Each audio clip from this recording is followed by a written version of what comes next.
Bienvenue au labo. Aujourd'hui, on plonge dans une astuce redoutable contre la procrastination. Ce petit démon qui nous souffle tout le temps. Plus tard, plus tard. J'avoue, ça m'arrive aussi, hein.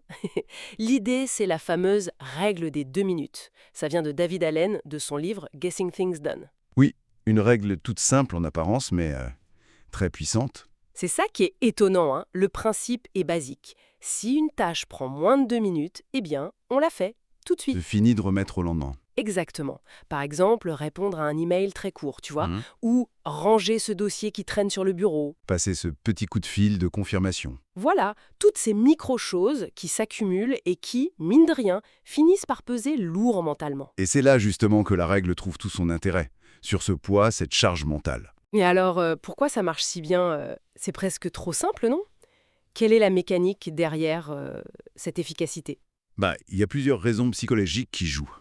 La première, c'est justement cette réduction de la charge mentale. Toutes ces petites choses à faire qui flottent dans notre tête, ça consomme de l'énergie, ça stresse. En les évacuant en direct, on libère de la bande passante, si on veut. Ah oui, je vois l'image. C'est comme fermer plein de petites fenêtres ouvertes sur l'ordi mental. Ça doit faire du bien. C'est un peu ça, oui. Et puis, il y a un effet d'élan, d'entraînement. Chaque action terminée, même minuscule, c'est une petite victoire.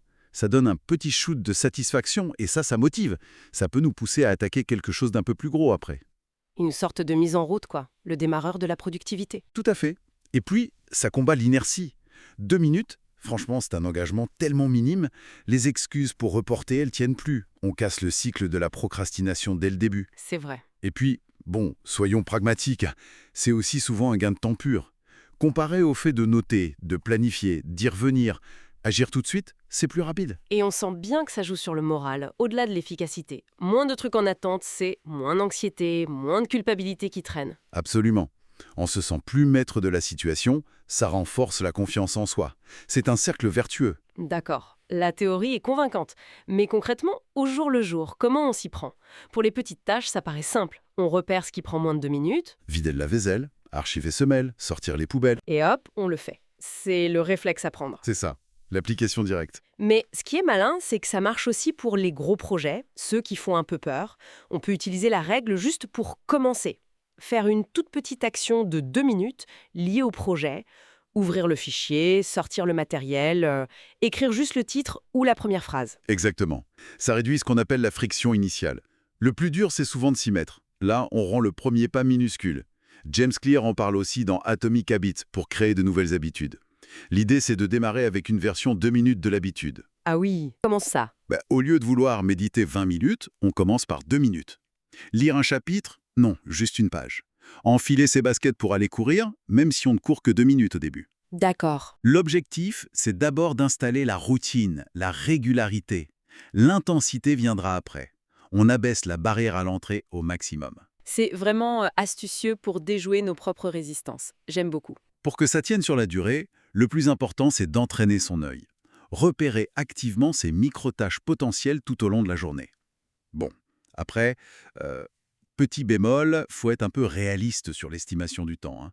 Parfois, on pense « Ah, ça prend 2 minutes », et en fait, c'est plutôt 5. Oui, le piège de l'optimisme. Voilà. Certains aiment bien faire une petite liste le soir pour le lendemain. Pourquoi pas?